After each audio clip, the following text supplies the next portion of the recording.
পবিত্র ঈদ মিলাদুন্নবী সাল্লাল্লাহু আলাইহি সাল্লাম উদযাপন করা যাবে কিনা? ঈদ মিলাদুন্নবী, এই ঈদ কোন ঈদ? রবিউল আউয়াল, নবীর জন্ম। তো মিলাদুন্নবীকে অস্বীকার করছে।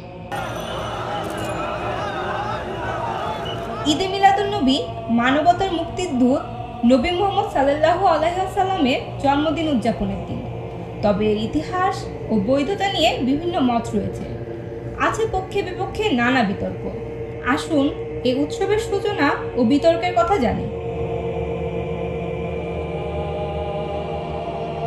মহানবী সাল্লাল্লাহু আলাইহি ওয়াসাল্লামের জন্মসাল 571 খ্রিস্টাব্দে ধরা হয়, তবে আরবি হিজরি সাল অনুযায়ী জন্ম তারিখ নিয়ে ভিন্ন মত রয়েছে। ইবনে ইসহাকের মতে নবীজির জন্ম 12 রবিউল আউয়াল, তবে মুফতি মোহাম্মদ শফি রহমতুল্লাহ এবং অন্যান্য গবেষকের মতে নবীজির জন্ম তারিখ নিয়ে 4টি মত প্রচলিত: 2, 8, 9 ও 12 রবিউল আউয়াল। কেউ কেউ বলেছেন নবীর জন্ম রবিউল আউয়ালের 2 তারিখে। 352 হিজরিতে বাগদাদের শিয়া শাসক মুইজুল দিনিল্লাহ প্রথমবারের মতো মিলাদুন্নবী উদযাপন শুরু করেন।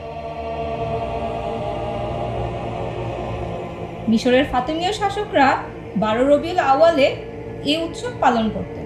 সুন্নি মুসলিমদের মধ্যে মিলাদুন্নবী উদযাপন প্রথম প্রচলন করেন ইরবিলের শাসক আবু সাইদ মুজাফফর উদ্দিন কুকুবুরি। 604 হিজরিতে তিনি এই উৎসবের সূচনা করেন।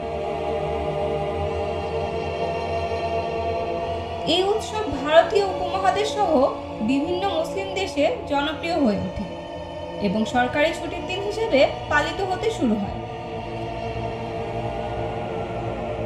আল্লাহ বলেন, আমি তোমাকে সারা বিশ্বের জন্য রহমত হিসেবে পাঠিয়েছি। সূরা আম্বিয়া আয়াত 107। নবীজি সাল্লাল্লাহু আলাইহি সাল্লামের আগমন ছিল মানবজাতির জন্য একটি বড় আশীর্বাদ।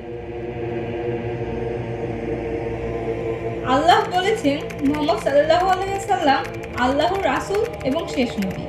তাই তার জন্মের দিনে উদযাপন নিয়ে মতভেদ থাকলেও তার উম্মতের দায়িত্ব হলো আল্লাহর পথে আহ্বান করা। মিলাদুন্নবীর ইতিহাস এবং এর বৈধতা নিয়ে বিতর্ক থাকলেও নবী মুহাম্মদ সাল্লাল্লাহু আলাইহি সাল্লামের প্রতি শ্রদ্ধা নিবেদনের এই উৎসবের গুরুত্ব মুসলিম সমাজে অপরিসীম।